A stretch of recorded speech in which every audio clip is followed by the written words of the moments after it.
তো সুপ্রিয় দর্শক শ্রোতা দেশ ও প্রবাস থেকে যারা এই মুহূর্তে আমাদের সাথে আছেন, ভিডিও দেখতেছেন অথবা শুনতেছেন, সবাইকে জানাই আন্তরিক প্রীতি ও শুভেচ্ছা। বন্ধুরা, আমি এই মুহূর্তে কথা বলছিলাম সুইট সুন্দরী অপরূপা মিষ্টি একটা আপুর সাথে অডিও কলে সংযুক্ত হয়েছে, প্রতিবেদন করবে। কয়েকদিন আগে থেকেই যোগাযোগ করছিল। কেন আসলো প্রতিবেদনে বিস্তারিত ভিডিওতে থাকবে, অবশ্যই আপনারা ভিডিওটা কন্টিনিউ করবেন। আসসালামু আলাইকুম। ওয়ালাইকুম সালাম। কেমন আছেন আপু, ভালো আছেন? হ্যাঁ ভাইয়া, ভালো আছি। আপনি প্রতিবেদনে কেন আসলেন? ভাই, প্রতিবেদনে অনেক একটা কষ্ট নিয়ে এসেছি ভাই। আমাদের বাড়ি ঘর বন্যায় নিয়ে গেছে। আমাদের বাড়িটা হচ্ছে নোয়াখালী, বুঝছেন? আমাদের বাড়িটা নোয়াখালী। আমি নোয়াখালী শুনছেনই তো, নোয়াখালীর ঘটনাটা কেমন হয়েছে। এই কারণে বাড়ি ঘর বন্যায় নিয়ে যাওয়া নেই, অনেক কষ্টতে আছি। কষ্টের জন্য বাবা নাই, অনেক ছোটবেলা মারা গেছে। আম্মুও বিয়ে বসে চলে গেছে। এখন দাদির কাছে থাকি। আমরা কষ্টতে আছি।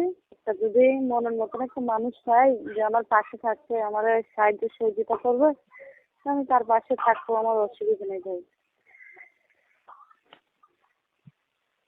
প্রিয় দর্শক, আপনারা শুনছেন এই আপুটি কেন আসছে প্রতিবেদনে। আমি একটু ক্লিয়ার করে দিচ্ছি। ওনারা হচ্ছে দাদির কাছে উনি হচ্ছে থাকতেছে, দাদির কাছে আছে। ওনাদের বাড়িঘর বন্যা হয়েছে, নষ্ট হয়ে গেছে।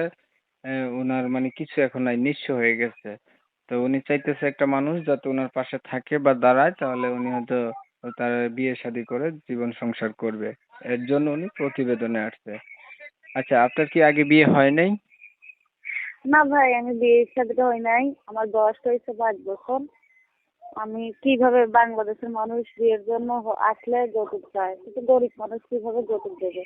এই কারণে প্রতিবেদনটা করলাম যে একটা প্রবাসী লোক যদি আমরা 50টা যদি বিয়েও করে বউ বাচ্চা থাকেও আমার অসুবিধা নেই। আর বয়সটা 40 হোক 45 হোক আমার অসুবিধা নেই। আমি তার কাছে বিয়ে বসবো। আমার বয়সটা হচ্ছে 22 বছর। সে যেমনই হোক আমার কোনো অসুবিধা নেই। সে আমার পাশে থাকবে, নামাজি মানুষ, 5 ওয়াক্ত নামাজ পড়াবে, সে 2টা ডাল ভাত খাওয়াবে, সে আমার একটা মানুষ হইলে আমি আর কিছু চাই না ভাই। সেটা জানাই আমার অস্তিত্বটা কেমন। অনেক কষ্টতে আছি। আচ্ছা, আপনি হচ্ছে পড়াশোনা করছেন? জি না ভাইয়া, পড়াশোনা করতে পারি নাই।